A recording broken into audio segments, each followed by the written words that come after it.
माता ब्रह्मचारिणी की व्रत कथा और पूजा विधि। दुर्गा जी की 9 शक्तियों में दूसरा स्वरूप ब्रह्मचारिणी का है।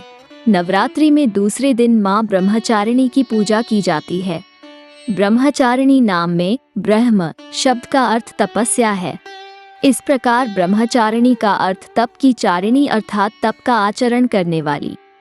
कहा भी है वेदस्तत्वम तपो ब्रह्मवेद, तत्व और तप ब्रा शब्द के अर्थ हैं। ब्रह्मचारिणी देवी का स्वरूप अत्यंत भव्य एवं पूर्ण ज्योतिर्मय है। देवी ब्रह्मचारिणी के बाएं हाथ में कमंडल और दाहिने हाथ में तपस्या के लिए माला है। अपने पूर्व जन्म में जब ये हिमालय राज के घर पुत्री के रूप में उत्पन्न हुई थी, तब नारद जी द्वारा दिए उपदेश से इन्होंने भगवान शंकर जी को पति रूप में प्राप्त करने के लिए अत्यंत कठोर तपस्या की। इसी कठोर तपस्या के कारण इन्हें ब्रह्मचारिणी नाम से जाना गया। माँ 1000 साल केवल फल मूल खाकर तपस्या की थी, फिर 100 सालों तक केवल शाक खाकर जीवन यापन किया। बहुत दिनों तक कठोर उपवास करते हुए खुले आकाश के नीचे बारिश और धूप में भयंकर कष्ट सह किए। इतनी कठोर तपस्या करने के बाद 3000 सालों तक माँ ने केवल पेड़ों से धरती पर टूटकर गिरे हुए बेलपत्रों को खाकर वो भगवान शंकर की पूजा अर्चना करती रहीं। फिर कुछ समय के पश्चात उन्होंने पेट से गिरे सूखे बेलपत्रों को भी खाना बंद कर दिया। इस प्रकार हजारों सालों तक उन्होंने बिना कुछ खाए और बिना कुछ पिए कठोर तपस्या करती रहीं। पत्तों को भी खाना छोड़ देने के कारण उनका एक नाम अपर्णा भी पड़ गया।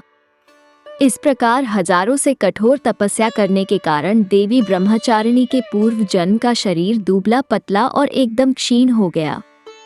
उनकी यह निर्बल दशा देखकर उनकी माता मैना को बहुत दुख हुआ। माता मैना ने उनकी इस कठोर तपस्या से बाहर निकालने के लिए उन्हें आवाज दी, उमा। तभी से ब्रह्मचारिणी देवी को उमा नाम से जाना गया। देवी को इस तरह कठोर तपस्या करते देख तीनों लोकों में हाहाकार मच गया। देवता, ऋषि, मुनि और पुण्य आत्माएं सभी देवी ब्रह्मचारिणी की तपस्या की प्रशंसा करने लगे कि ऐसी तपस्या करना बहुत ही पुण्य कर्म है और आज से पहले किसी ने भी इतनी कठोर तपस्या नहीं की है। और अंत में ब्रह्मा जी ने आकाश में प्रकट होकर देवी ब्रह्मचारिणी से बहुत प्रसन्न होकर कहा कि हे देवी, आज तक किसी ने भी इतनी कठोर तपस्या नहीं की है।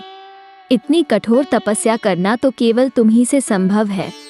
देवी, तुम्हारे इस परम पवित्र और अलौकिक कार्य की चर्चा चारों दिशाओं में हो रही है। तुम्हारी मनोकामना अवश्य पूर्ण होगी।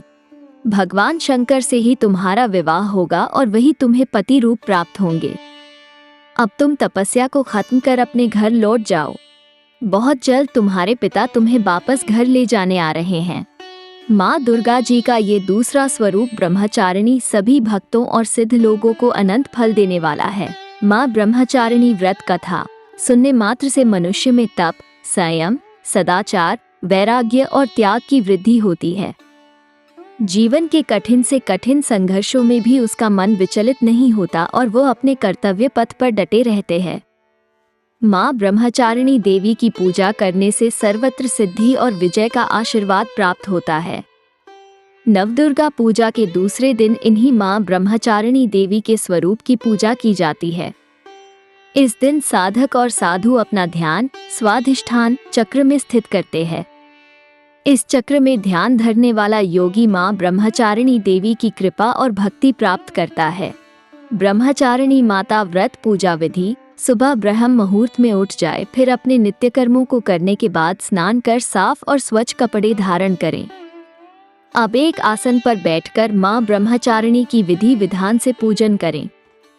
माँ ब्रह्मचारिणी को सर्वप्रथम फूल, चाय, फिर अक्षत, रोली और चंदन आदि अर्पित करें। माँ को दूध, दही, घृत, मधु व शर्करा से स्नान कराएं। माँ को भोग लगाएं। माँ ब्रह्मचारिणी को पिस्ते की मिठाई का भोग लगाए तो बहुत अच्छा है। फिर उन्हें पान, सुपारी और लौंग अर्पित करें। फिर वही आसन पर बैठकर माँ के मंत्रों का जाप करें और आरती करें। स्वच्छ हृदय से माँ ब्रह्मचारिणी की पूजा करने वाले मनुष्य को कठिन से कठिन परिस्थिति में भी संयम रखने की शक्ति प्राप्त होती है।